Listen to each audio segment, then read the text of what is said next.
Women's टी20 world cup 2026 का match number 6 जो कि इंडिया और पाकिस्तान की विमेंस टीमों के बीच में एजबेस्टन बर्मिंघम के उस मैदान पर खेला जाएगा जहां पर अभी जब मैं ये वीडियो बना रहा हूं तो एक मैच ऑलरेडी खेला जा चुका है इंग्लैंड और श्रीलंका की विमेंस टीमों के बीच में। एक और मैच यहां पर शेड्यूल्ड है, लेकिन उस शेड्यूल्ड मैच को छोड़ करके इसके पहले के जो मुकाबले खेले जा चुके हैं जिसमें इसी वर्ल्ड कप का पहला मुकाबला भी शामिल है, उसके हिसाब से क्या पिच रिपोर्ट कहती है और उसके बेसिस पर पहली इनिंग में सेकेंड इनिंग में किस तरीके के बॉलर्स, चाहे वो पेसर्स हों चाहे स्पिनर्स हों, इंपॉर्टेंट आज के इस मैच में रहेंगी, उसके बारे में काफी डिटेल में डिस्कस करेंगे और पूरी तरह से क्लियर कर देंगे कि किस टीम की किस बॉलर को और किस कंडीशन में अपनी टीम में लेकर के जाना है। और वैसे जब इंडियन और पाकिस्तान की विमेंस टीमें आपस में खेलती हैं तो पाकिस्तान की टीम तो दूर दूर तक कहीं पर नजदीक दिखाई नहीं पड़ती, स्पेसिफिकली जब हम टी20 क्रिकेट की बात करते हैं। लेकिन फिर भी इनकी तरफ से भी कुछ ना कुछ प्लेयर्स आपको लेकर के जाने हैं, तो वो कौन से 3 से 4 बेस्ट ऑप्शन होंगी वो भी आपको मैं यहाँ पर क्लियर करूंगा। और आगे इंडियन टीम के बारे में डिटेल एनालिसिस करते हुए इनकी तरफ से 7 से 8 और प्लेयर कौन से बेस्ट हो सकती हैं,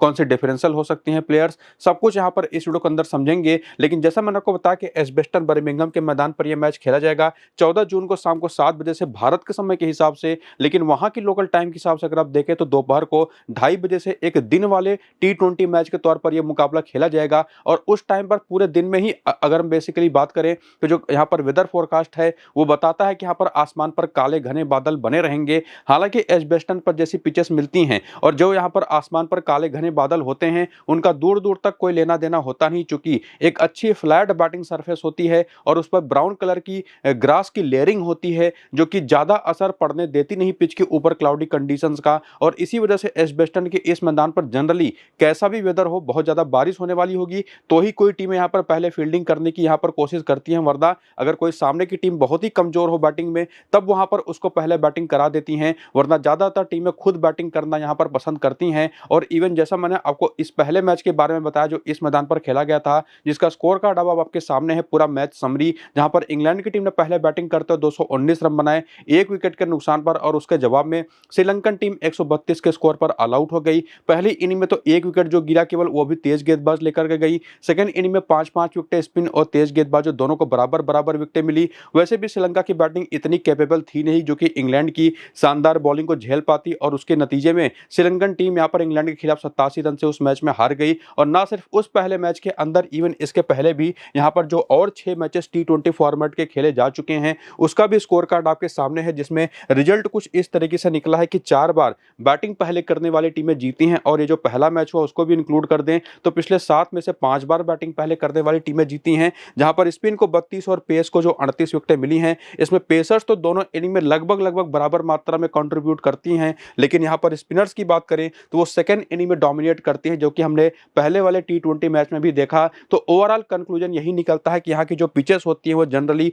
मैच के आगे बढ़ने के साथ साथ थोड़ी सी स्लो होती चली जाती हैं, वहां पर गेंद को ग्रिप प्रोवाइड करवाती हैं और इसी वजह से सेकंड इनिंग में बैटिंग करना यहाँ पर उतना आसान होता नहीं। तो यहाँ पर काफी हद तक ये समझ में हमको आ चुका है कि कौन सी टीम टॉस जीत करके क्या फैसला कर सकती है। लेकिन एक और चीज आपको मैंने कही ना कि अगर सामने कोई कमजोर बैटिंग लाइनअप होती है तो जनरली टीमें यहाँ पर बैटिंग करा देती हैं, जो मजबूत बॉलिंग अटैक वाली टीमें होती हैं सामने वाली टीम को, जो कि इंडियन टीम आज के इस मैच में कर भी सकती है। तो टॉस के बाद का क्या अपडेट होगा, कौन सी टीम पहले बैटिंग बॉलिंग क्या करेगी और वहां पर जो मैच खेला जाएगा वो जो पिच यूज की जाएगी उस पर क्या पहले के दोनों मुकाबले खेले जा चुके थे या कोई ये फ्रेश पिच है, ये सारे अपडेट्स पिच रिपोर्ट के रिगार्डिंग, टॉस के रिगार्डिंग आपको मैं टॉस के बाद टेलीग्राम और व्हाट्सएप चैनल पर बताऊंगा, जिससे आपको बॉलर्स पिक करने में, बैटर्स पिक करने में मदद मिलेगी। और साथ ही साथ अपनी मेरी जो फाइनल टीम होगी वो भी आपको मैं टेलीग्राम और व्हाट्सएप चैनल पर दूंगा, तो दोनों को जाकर के ज्वाइन जरूर करिए। नीचे इसी वीडियो के डिस्क्रिप्शन में और कमेंट बॉक्स में जो पिन किया हुआ कमेंट है लिंक जाइए, वहां पर आपको दिखाई पड़ेगा व्हाट्सएप का भी और टेलीग्राम का भी,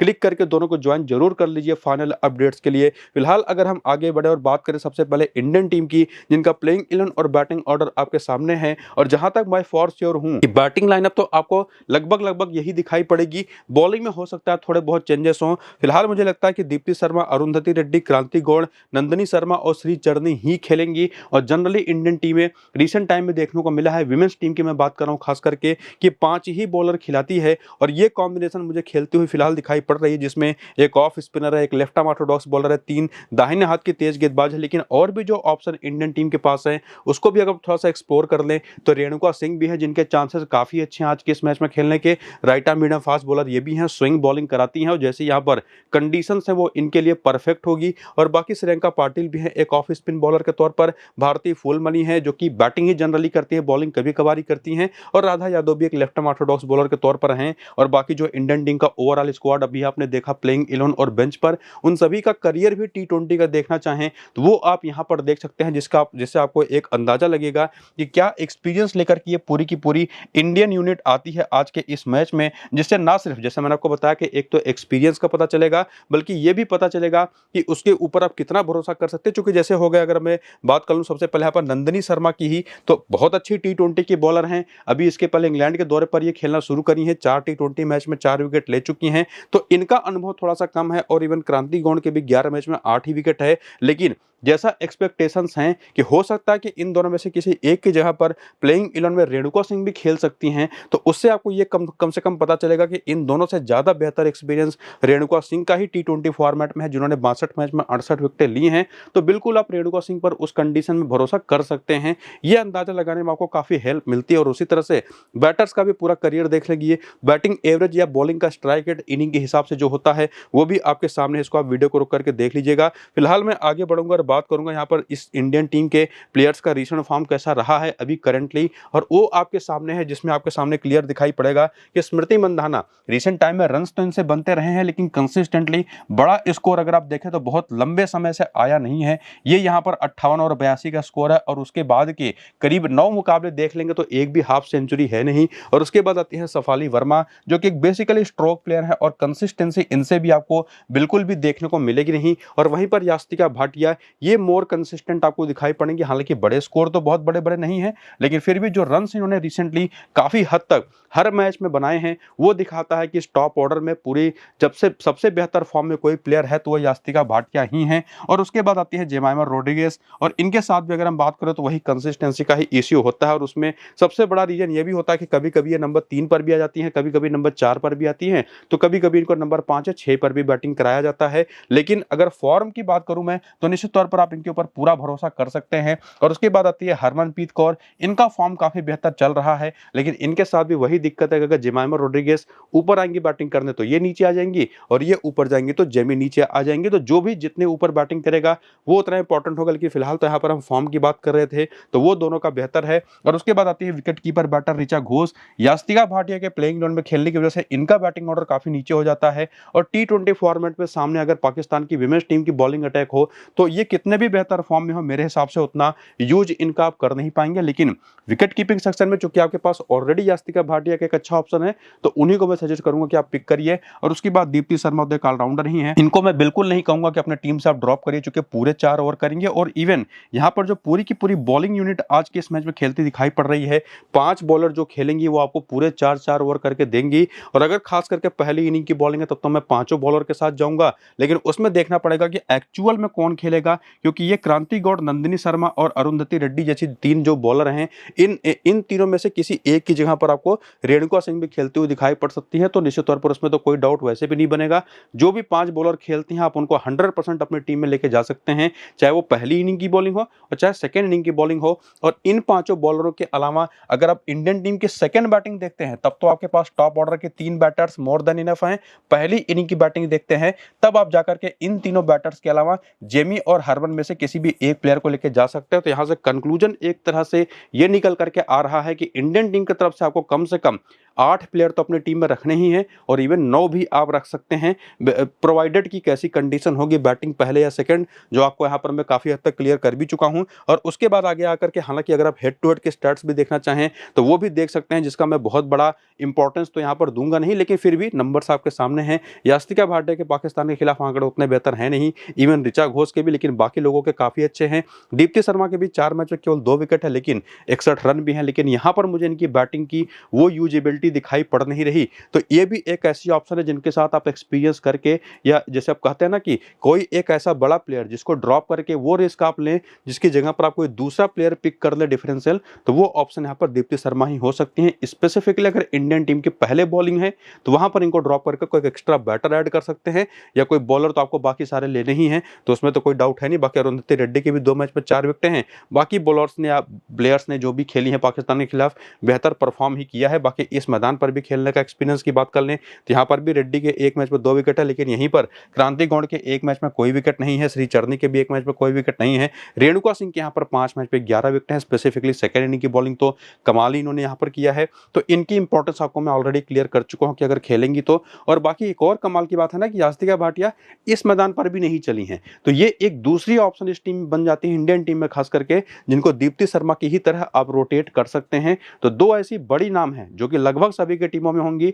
सेफ खेलना है तो दोनों के साथ जाइए, रिस्क ले सकते हैं तो किसी एक को ड्रॉप करिए, ज्यादा ही रिस्क ले सकते हैं तो दोनों को रोटेट कर सकते हैं। ये सारे ऑप्शन यहाँ पर बनते हुए दिखाई पड़ रहे हैं। बाकी प्लेयर बैटल में जाकर के देखें तो जो स्मृति मंधाना है, ये नसरा संधू के लेफ्ट आर्म ऑर्थोडॉक्स बॉलिंग पर 2 बार फंस चुकी हैं। 27 गेंद पर 22 रन बना करके 2 बार आउट हो चुके हैं। बाकी सादिया इकबाल, वो भी एक लेफ्ट आर्म ऑर्थोडॉक्स बॉलर है। कमाल की बात यह है 15 मैच में 9 रन देकर के एक बार वो भी आउट कर चुके हैं स्मृति को। और बाकी सफाली वर्मा, तुबा हसन जो कि एक लेग स्पिनर है, उनके 13 गेंद पर 21 रन बना करके एक बार आउट हुई हैं। नसरा संधू पर भी एक बार आउट हो चुकी हैं। यास्तिका भाटिया को सादिया इकबाल ने एक बार सस्ते में आउट कर रखा है। तो ये जो दिखाता है कि टॉप ऑर्डर इंडियन बैटिंग जो है वो पाकिस्तान की specifically left arm Orthodox bowling पर फंसती रही है, जिसमें नसरा संधू और सादिया इकबाल का नाम आता है। और ये जो दोनों बॉलर है ना, वो इस टीम की बॉलिंग की बैकबोन है बेसिकली। ये दोनों तो आपको कम से कम 4-4 ओवर पूरे करते दिखाई पड़ेंगी ही। हालांकि अगर आप पाकिस्तान की टीम का पॉसिबल प्लेइंग 11 देखें तो इसमें डायना बेग भी हैं, फातिमा सना भी हैं, जो प्रोबेबली पूरे 4-4 ओवर आपको करके देंगी। और उसके अलावा जो इनके पास और बॉलर्स हैं, जिसमें से एक आलिया रियाज है जो कभी कभार ही बॉलिंग करती हैं।